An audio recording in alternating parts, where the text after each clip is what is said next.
नमस्कार।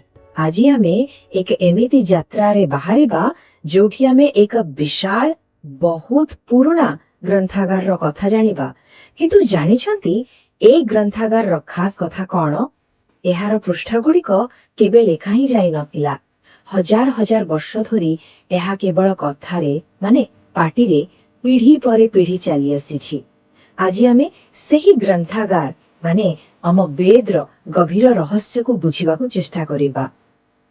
आउ एहार उत्तर हेउछि आपण माने ठीक भाबुचंती वेद। किंतु वेद कौन केवल किछि पुराना बही? बिल्कुल नहे। एहा तो एक जीवंत परंपरा जहा आज भी कोटि कोटि लोकंकर भावना विश्वास आउ दर्शन को गढ़ुछि।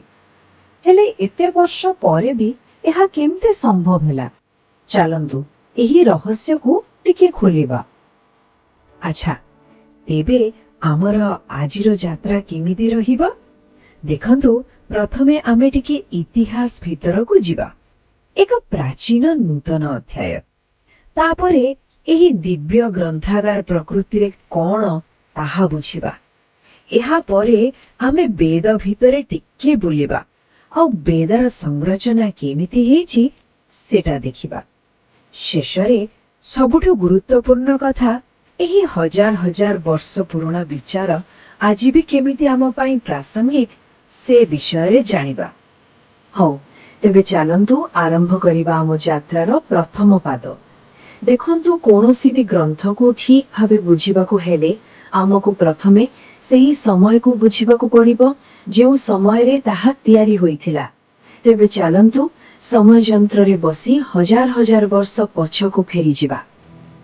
एठी देखंतु एही टाइम लाइन आमको सीधा सेही जुगो को नहीं जाउछि।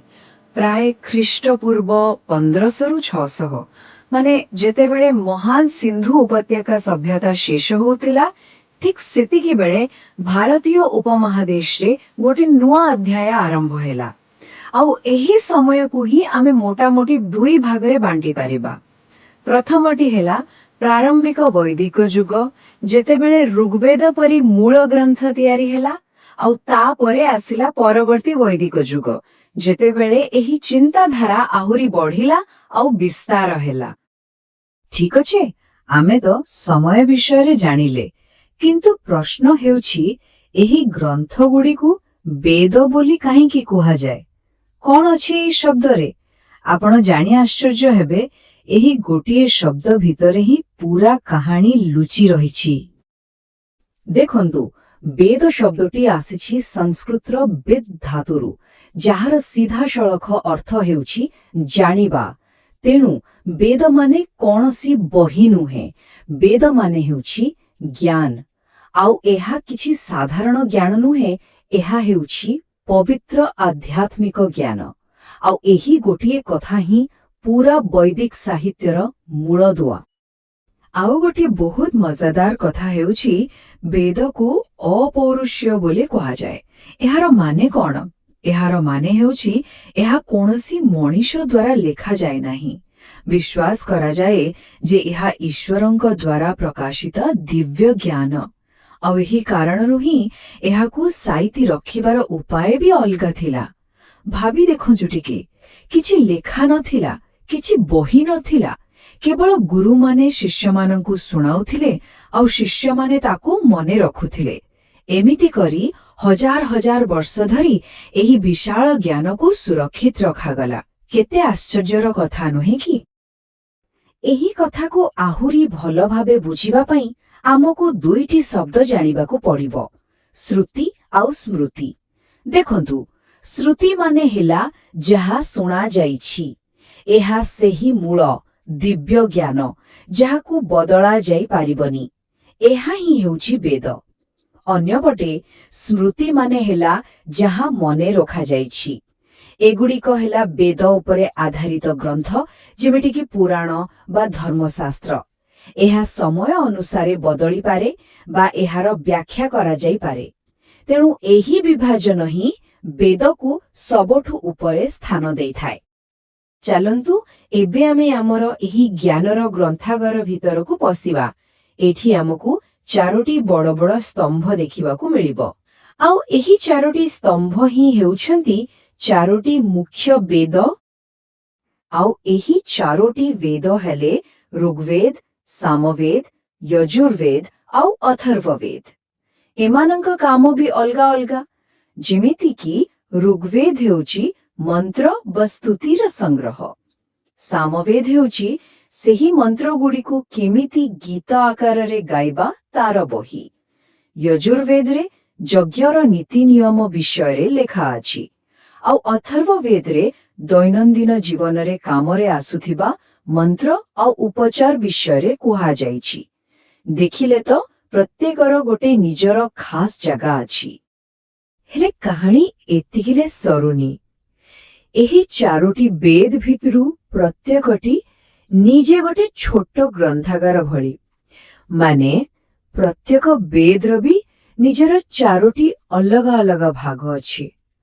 ଆଉ ଏହି ଭାଗଗୁଡ଼ିକ ଆମକୁ ଧୀରେ ଧୀରେ ଯଜ୍ଞରୁ ଆରମ୍ଭ କରି ଜୀବନ ଆଉ ବ୍ରହ୍ମାଣ୍ଡର ଗଭୀର ଦର୍ଶନ ପର୍ଯ୍ୟନ୍ତ ନେଇଯାଏ। ଆଉ ସେହି ଚାରୋଟି ଭାଗ ହେଲା ସଂହିତା, ଯେଉଁଥିରେ ମୂଳ ମନ୍ତ୍ର ସବୁ ଥାଏ। ତାପରେ ଆସେ ବ୍ରାହ୍ମଣ, ଯେଉଁଥିରେ ଯଜ୍ଞର ବିଧିବିଧାନ ବିଷୟରେ ଲେଖାଥାଏ। ତାପରେ ଆରଣ୍ୟକ, ଯାହାକୁ ବନଗ୍ରନ୍ଥ ବି କୁହାଯାଏ। ଏହା ଯଜ୍ଞ ଆଉ ଦର୍ଶନ ଭିତରେ ଗୋଟେ ପୋଲ ଭଳି କାମ କରେ। ଆଉ ଶେଷରେ ଆସେ ଉପନିଷଦ, ଯେଉଁଥିରେ ଆତ୍ମା, ପରମାତ୍ମା ଆଉ ବାସ୍ତବତା ଉପରେ ଗଭୀର ଦାର୍ଶନିକ ଆଲୋଚନା କରାଯାଇଛି। ତେବେ ଦେଖିଲେ ତ ଏହା କେମିତି ଗୋଟେ ସ୍ତରରୁ ଆରମ୍ଭ ହୋଇ କେତେ ଗଭୀରକୁ ଯାଉଛି। ସତରେ ଏକ ଚମତ୍କାର ଯାତ୍ରା। ଆଉ ଏହି ସାରଣୀକୁ ଦେଖିଲେ କଥାଟା ଆହୁରି ସ୍ପଷ୍ଟ ହୋଇଯିବ। ଦେଖନ୍ତୁ କେମିତି ପ୍ରତ୍ୟେକ ବେଦ, ଯେମିତି ଋଗ୍ବେଦ ହଉ କି ଯଜୁର୍ବେଦ, ସମସ୍ତଙ୍କର ନିଜ ନିଜର ବ୍ରାହ୍ମଣ, ଆରଣ୍ୟକ ଆଉ ଉପନିଷଦ ଅଛି। ଏଥିରୁ ଜଣାପଡୁଛି ଯେ ଏହା କିଛି ଏଣେତେଣେ ଲେଖା ହୋଇଥିବା ଜିନିଷର ସଂଗ୍ରହ ନୁହେଁ, ବରଂ ଏହା ଏକ ବହୁତ ସୁନ୍ଦର ଭାବରେ ସଜା ହୋଇଥିବା ଗୋଟେ ସୁଚିନ୍ତିତ ଜ୍ଞାନର ପ୍ରଣାଳୀ। ସବୁକିଛି ପରସ୍ପର ସହ ଯୋଡ଼ି ହୋଇ ରହିଛି। ହଉ, ଏତେ ସବୁ ପୁରୁଣା କଥା ତ ଆମେ ଜାଣିଲେ, କିନ୍ତୁ ପ୍ରଶ୍ନ ଉଠୁଛି, ଏହି ହଜାର ହଜାର ବର୍ଷ ପୁରୁଣା କଥାର ଆଜିର ଦୁନିଆରେ କିଛି ମୂଲ୍ୟ ଅଛି କି? ନିଶ୍ଚୟ ଅଛି। ଚାଲନ୍ତୁ ଦେଖିବା ଏହି ପ୍ରାଚୀନ ବିଚାର ଆଜି ବି ଆମ ଚାରିପାଖରେ କେମିତି ଜୀବନ୍ତ ହୋଇ ରହିଛି।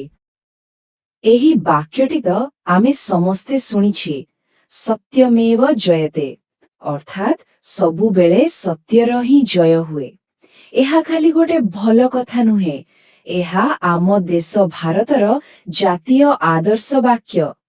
କିନ୍ତୁ ଜାଣିଛନ୍ତି ଏହା କେଉଁଠୁ ଆସିଛି? ଏହା ଆସିଛି ମୁଣ୍ଡକ ଉପନିଷଦରୁ। ଏଥିରୁ ହିଁ ଜଣାପଡୁଛି ବୈଦିକ ଯୁଗର ଚିନ୍ତାଧାରା ଆଜିର ଆଧୁନିକ ଭାରତର ମୂଳଦୁଆରେ କେତେ ଗଭୀର ଭାବରେ ରହିଛି। ଆଉ ଗୋଟିଏ ଉଦାହରଣ ଦେଖନ୍ତୁ, ବସୁଧୈବ କୁଟୁମ୍ବକମ୍, ମାନେ ପୁରା ଦୁନିଆ ହିଁ ଗୋଟିଏ ପରିବାର। ଆଜିର ଦୁନିଆରେ ଯେତେବେଳେ ଚାରିଆଡେ ଏତେ ଭେଦଭାବ, ସେତେବେଳେ ଏହି କଥାଟି କେତେ ଜରୁରୀ ଟିକେ ଭାବିଲେ ଜାଣିପାରିବେ। ଆଉ ଏହି ମହାନ ବିଚାରଟି ବି ଆସିଛି ମହା ଉପନିଷଦରୁ। ହଜାର ହଜାର ବର୍ଷ ତଳୁ ବିଶ୍ୱ ଏକତାର ଏତେ ବଡ଼ ବାର୍ତ୍ତା। ଏତିକି ନୁହେଁ, ଆହୁରି ଅନେକ ଧାରଣା ଅଛି, ଯେମିତିକି ପୁନର୍ଜନ୍ମର କଥା, ଯାହା ଶତପଥ ବ୍ରାହ୍ମଣରେ ମିଳେ।